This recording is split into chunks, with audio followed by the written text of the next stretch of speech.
Hello friends, स्वागत है आपका एक और नई वीडियो में, जहां हम आपको 1.3 एक्सरसाइज का परिचय प्लस में उसके उदाहरण कराएंगे। ये आपके लिए बेस्ट वीडियो होगी। तो चलो स्टार्ट करते हैं। पहले नंबर पे हम परिचय की बात करते हैं, इंट्रोडक्शन की बात करते हैं। इसकी इसको इंट्रोडक्शन।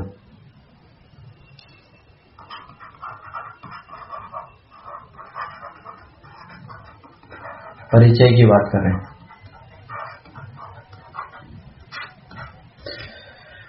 देखो, पहले नंबर पे अपरिमेय संख्याएं होती क्या है, इसके बारे में तुम्हें कुछ मुख्य तथ्य बताते हैं। अपरिमेय संख्याएं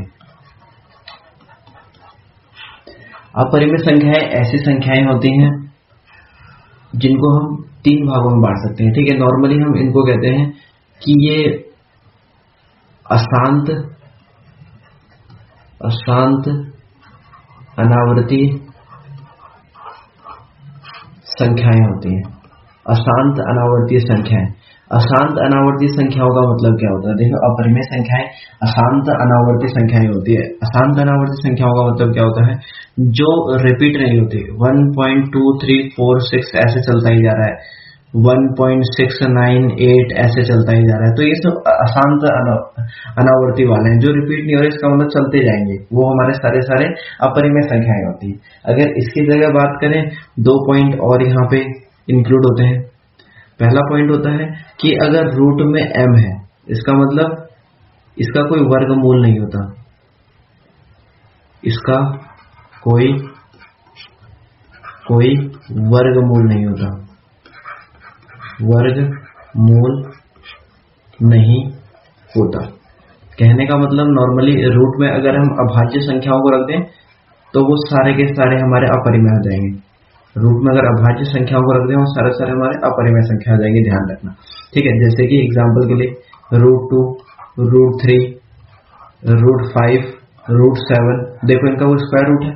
स्क्वायर रूट का मतलब हो गया कि 1 का स्क्वायर 1, 2 का स्क्वायर 4, 3 का स्क्वायर 9। अगर ये सब चीजें होंगी तो वो अभाज्य संख्या नहीं होती है। ठीक है, अभाज्य संख्या होंगी जो इनके अलावा नहीं होंगी, जैसे कि 2, 3, 4, इनका कोई स्क्वायर रूट नहीं होता है। आगे अगर बात करेंगे तो ध्यान रखना, थर्ड पॉइंट इसमें और √m क्यूब का मतलब घनमूल। इनका कोई घनमूल भी नहीं होता। इनका कोई घनमूल नहीं होता। घनमूल होने का मतलब नहीं होता। वही नॉर्मली हम कह सकते हैं, रूट में अभाज्य संख्या ही कह सकते हैं। अभाज्य संख्या कह सकते हैं। एग्जाम्पल के लिए 3√2, 3√3, 3√5। ठीक है, इन सबका कोई घनमूल भी नहीं होता। वो सारी संख्याएं क्या होती है? हमारी अपरिमेय संख्याएं होती है। तो मुझे लग रहा है अपरिमेय संख्याओं के बारे में जो थोड़ी बहुत इंट्रोडक्शन था वो हमने बता दिया है।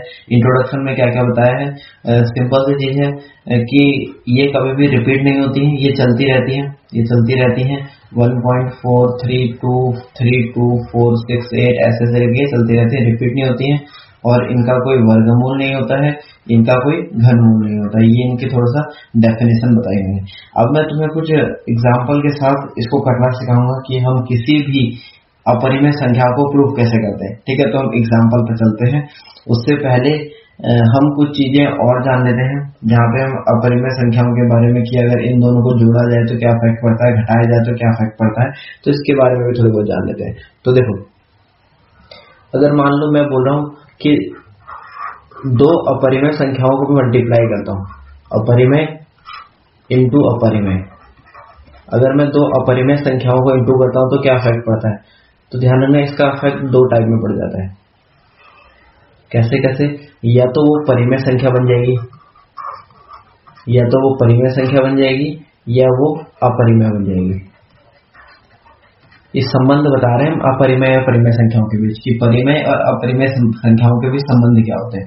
देखो, परिमेय कब बनेगी? अगर मान लो मैंने √3 इंटू में √3 को मल्टीप्लाई किया, इसका मतलब रूट में सेम नंबर्स मैंने मल्टीप्लाई किया तो 3 बना दिया। तो परिमेय बना दिया। अगर मैं √2 इंटू में √3 को मल्टीप्लाई करूं तो √6 बनाएगा, जो कि हमारा अपरिमेय होता है। तो इनके दो एग्जाम्पल हैं, मुझे लग रहा है ये तुम्हें समझ में आ गया होगा। अगर दो रूट्स को सेम मल्टीप्लाई करें, दो सेम रूट्स को मल्टीप्लाई करें तो परिमेय बना देगा, अगर दो डिफरेंट रूट्स को मल्टीप्लाई करें तो अपरिमेय बना देगा। ठीक है, पहला। सेकंड संबंध क्या होता है इनके बीच, सेकंड रिलेशन क्या होता है कि अगर मान लो मैं अपरिमेय इंटू परिमेय कर रहा हूं, इसका मतलब अपरिमेय को परिमेय से मल्टीप्लाई कर रहा हूं, तो ध्यान रखना हमेशा अपरिमेय ही बनाएगा, अपरिमेय ही बनाएगा। एग्जाम्पल के लिए जैसे कि मैंने √3 लिया और यहाँ पे 2 लिया, तो ये हमेशा 2√3 बनाएगा। देखो √3 आ गया, जिसके साथ भी √3 आ गया इसका मतलब वो अपरिमेय है, 2 से कोई मतलब ही नहीं, खाली वो अपरिमेय ही बनाएगा। अगर मैं थर्ड रिलेशन की बात करूं, अगर मैं अपरिमेय को प्लस कर दूं परिमेय से, तो क्या इफेक्ट पड़ता है, तो क्या संबंध होता है, क्या रिलेशन बनता है, तो ये भी अपरिमेय ही बनाएगा। इन रिलेशंस का ध्यान रखना, ये अपरिमेय ही बनाएगा। कहने का मतलब √3 प्लस में 2 को अगर मल्टीप्लाई करूंगा तो 2 प्लस √3 आ जाएगा। देखो इसके साथ भी √3 आ गया, तो कहने का मतलब जिसके साथ √3 आ गया वो हमेशा अपरिमेय ही बनाएगा। √2 आ गया वो भी हमेशा अपरिमेय बनाएगा। अगर चौथे रूल की बात करें तो जैसे कि मान लो मैंने डिवाइड किया, अपरिमेय डिवाइड बाय परिमेय, ऐसा मैंने किया, तो हमेशा ध्यान रखना ये भी हमारा अपरिमेय ही बनाएगा, अपरिमेय बनाएगा। कैसे, जैसे कि √2 लिया और 2 लिया, तो यहाँ पे भी √2/2 ही आया, तो कहने का मतलब √2 आ गया ना, तो अपरिमेय बन गया। इसका मतलब अगर सिंगल नंबर से तो उसकी कोई वैल्यू नहीं होती, वो खाली सिंपल सा ही नंबर्स के रूप में आ जाता है। ठीक है, और तुम्हें पांचवा जो ध्यान रखना है, तो ध्यान रखना अगर मैं परिमेय और परिमेय को मल्टीप्लाई करता हूँ, परिमेय और परिमेय को मल्टीप्लाई करता हूँ, तो ये परिमेय ही बनाएंगे।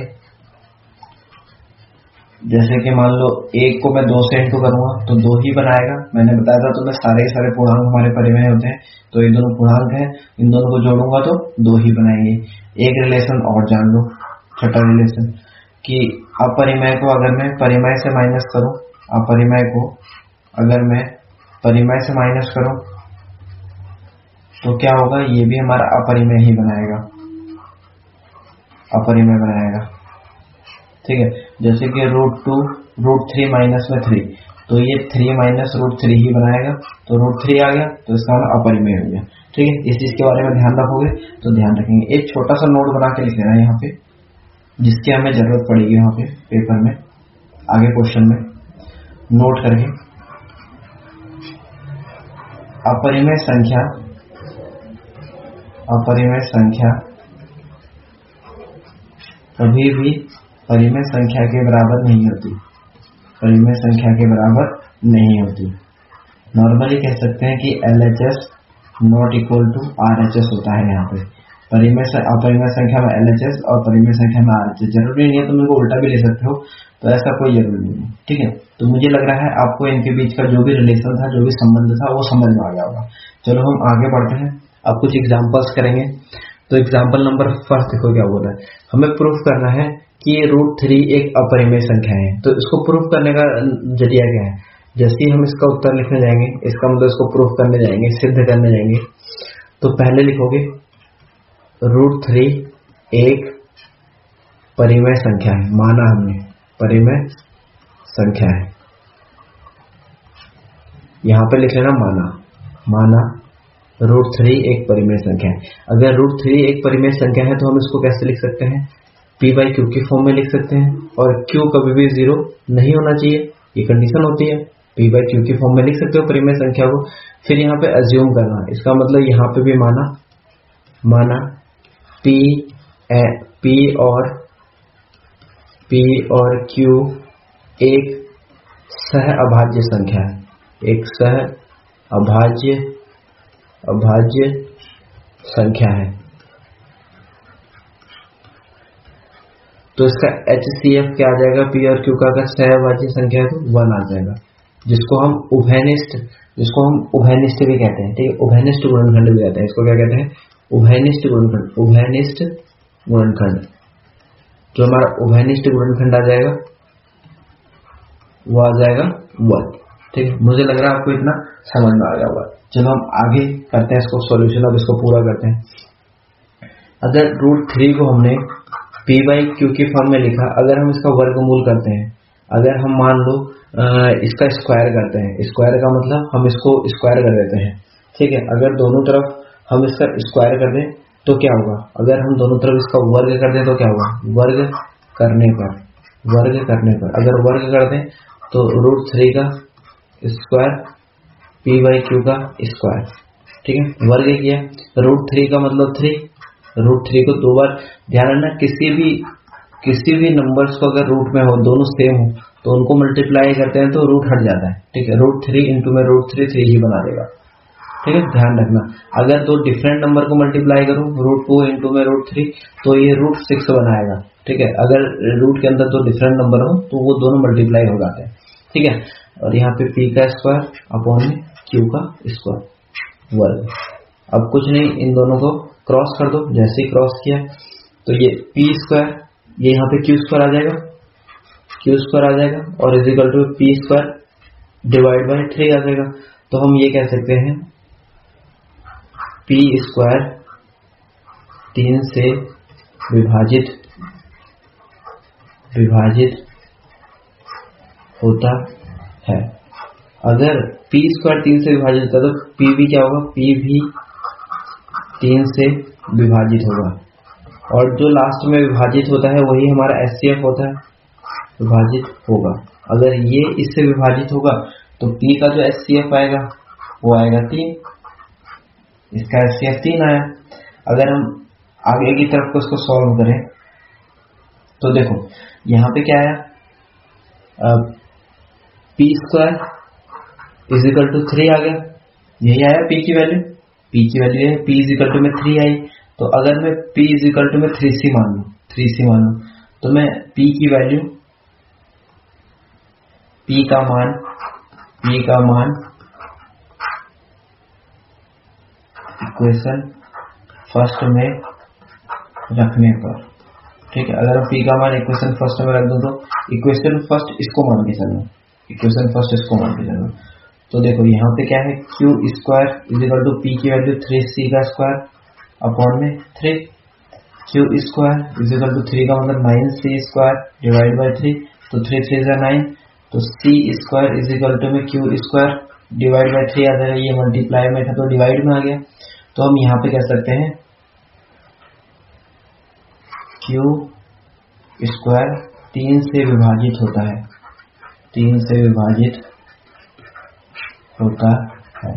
तो परिमेय के अनुसार q भी 3 से विभाजित होगा,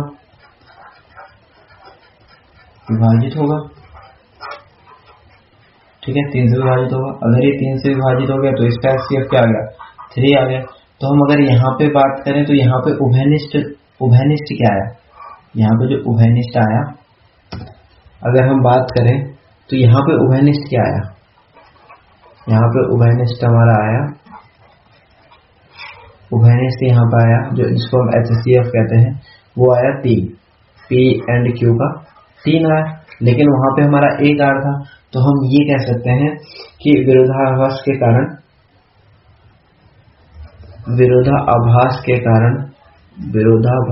कारण की त्रुटियों के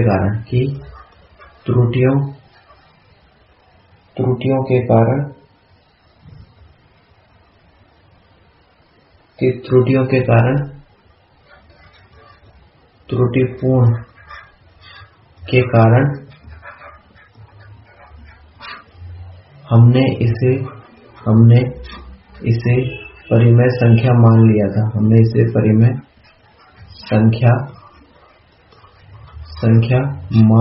था, मान लिया था। तो इसका मतलब ये क्या होगा, √3 एक अपरिमेय संख्या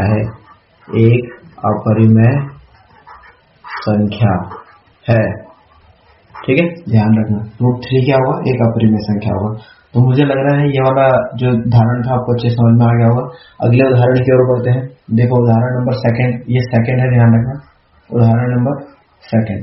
देखो क्या है, 5 माइनस रूट 3 एक अपरिमेय संख्या है, ये बताना है कि अपरिमेय संख्या है। इसको बहुत इजी होता है सॉल्व करना, अगर हम इसको सिद्ध करने जाए, सिद्ध करना है तो अगर हमने माना 5 माइनस रूट 3 एक परिमेय संख्या है, अगर हमने इसको परिमेय संख्या माना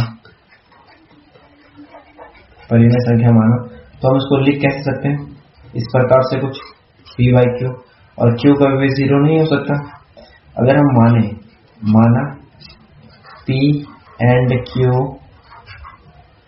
एक सह अभाज्य संख्या है, सह अभाज्य संख्या का मतलब को प्राइम नंबर, सह अभाज्य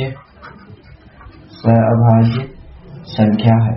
अगर ये एक सह अभाज्य संख्या है तो हम ये कह सकते हैं इसके उभयनिष्ठ बिंदु जो आएंगे, इसके उभयनिष्ठ जो बिंदु आएंगे, इसका मतलब HCF जो आएगा P और Q का, वो आएगा 1, क्योंकि सहभाज्य संख्या का जो HCF होता है 1 होता है।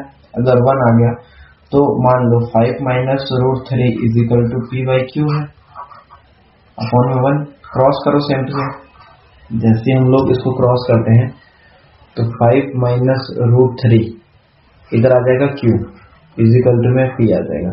तो देखो 5Q minus root 3Q is equal to में P आ गया। अगर मैं इस P को इधर लेके आऊं और इसको इधर लेके जाऊं तो क्या बन जाएगा, 5Q minus P is equal to, ये माइनस का इधर क्या बन जाएगा, प्लस का रूट Q। तो देखो इधर की साइड कोई भी इंटीजर्स रख लो, मान लो मैंने कोई भी सहभाज्य संख्या रख ली, मैंने यहाँ पे 1 रख लिया, तब भी ये हमेशा रैशनली आएगा, ठीक है। तो इसका मतलब मैं कह सकता हूँ कि इधर की साइड में चाहे कोई सा भी पूर्णांक रखूं, कोई सी भी सहभाज्य संख्या रखूं, इधर की साइड को परिमेय संख्या ही आएगी। और इधर की साइड को मैं कोई भी सहभाज्य संख्या रखूं, मान लो मैंने Q की जगह 1 रख लिया, अब मैं Q की जगह 1 रख कर देखूंगा तो रूट 3 आएगा, 2 रख के देखूंगा 2 रूट 3 आएगा, 3 रख के देखूंगा 3 रूट 3 आएगा, तो रूट 3 हमेशा आएगा। तो कहने का मतलब ये है कि ये हमेशा अपरिमेय संख्या ही होगी, अपरिमेय संख्या होगी। और अभी थोड़ी देर पहले हमने बताया था एक छोटा सा कि परिमेय संख्या नॉट इक्वल टू अपरिमेय संख्या, परिमेय संख्या अपरिमेय संख्या के बराबर नहीं होती। यह भी थोड़ी देर पहले ही बताया था। यहाँ पे हम ये भी लिख सकते हैं LHS not equal to RHS, ये भी लिख सकते हैं, तो ये भी लिख दिया। हम ये भी लिख सकते हैं कि विरोधाभास की त्रुटिपूर्ण कारणों की वजह से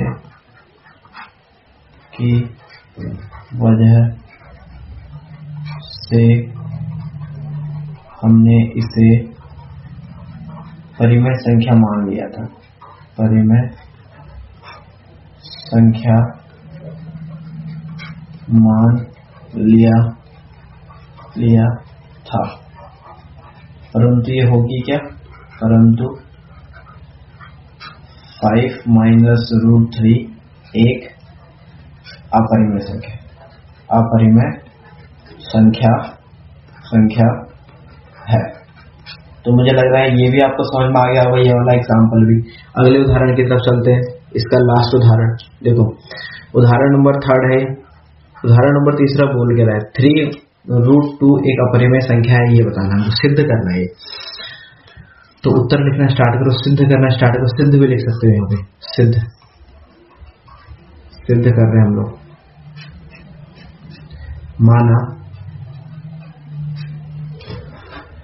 माना 3 रूट 2 एक परिमेय संख्या है। अगर ये एक परिमेय संख्या है तो हम उसको किस फॉर्म में लिख सकते हैं, P बाई Q की फॉर्म में लिख सकते हैं, और Q कभी भी 0 नहीं होना चाहिए। और माना P और Q सह अभाज्य संख्या, को प्राइम नंबर है, सह अभाज्य संख्या है। अगर ये सह अभाज्य संख्या है तो हम कह सकते हैं कि इसका उभयनिष्ठ बिंदु जो होगा, इसका HCF होगा P एंड Q का, वो 1 होगा। अगर P एंड Q का HCF 1 होगा तो हम इसको क्या लिख सकते हैं, √3 2 = P/Q ऐसे लिख सकते हैं। तो अगर आगे इसको सॉल्व करें, क्रॉस कर दो, इसको यहीं पे क्रॉस मल्टीप्लाई कर देंगे, तो क्रॉस मल्टीप्लाई करने पे 3√2Q = P आ जाएगा। अगर ये जो मल्टीप्लाई में इसको डिवाइड कर ले जाए तो √2Q = P/3। तो अब देखो मैं यहाँ पे चाहे कोई सा भी नंबर रख लूँ, मैं यहाँ पे P की जगह 1 2 3 4 रख के देख लूँ तो 1/3 2/3 4/3 आएगा। तो इसका मतलब ये डिवाइड में आ रहा है हर चीज, तो इसका मतलब ये क्या होगा, हमारा परिमेय संख्या, ये हमारा परिमेय संख्या होगा, ये हमारा परिमेय संख्या होगा। अगर ये परिमेय संख्या है तो ये देखो रूट में है, क्योंकि जगह चाहे मैं कोई सी वैल्यू रख दूँ सहभाज्य संख्या, वो वहाँ पे √2/1 √2 2√2 3√2 ही बनाएगा। तो इसका मतलब ये हमारा अपरिमेय संख्या है। अगर ये परिमेय है, ये अपरिमेय है, तो दोनों इक्वल नहीं होते हैं, अपरिमेय संख्या बराबर नहीं होती है परिमेय संख्या के। तो मैं ये भी कह सकता हूँ HCF RHS LHS ≠ RHS। अगर ये इक्वल नहीं है तो हम लिखेंगे कि हमारी त्रुटियों के कारण जो हमने इसको परिमेय संख्या माना था वो गलत निकला, और ये क्या होगा, ये हमारा एक अपरिमेय संख्या होगा। तो मुझे लग रहा है कि आपको ये समझ में आ गया होगा। लास्ट लाइन तुम्हें पक्का लिखनी है। लास्ट लाइन क्या है कि हमारे विरोधाभास त्रुटियों का, हमारा विरोधाभास त्रुटिपूर्ण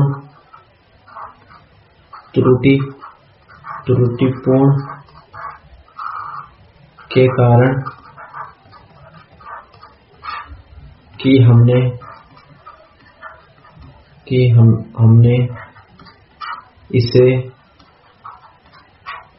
परिमेय संख्या मान लिया, वह गलत है। परिमेय संख्या मान लिया वह गलत है। हम ये कह सकते हैं 3√2 एक अपरिमेय संख्या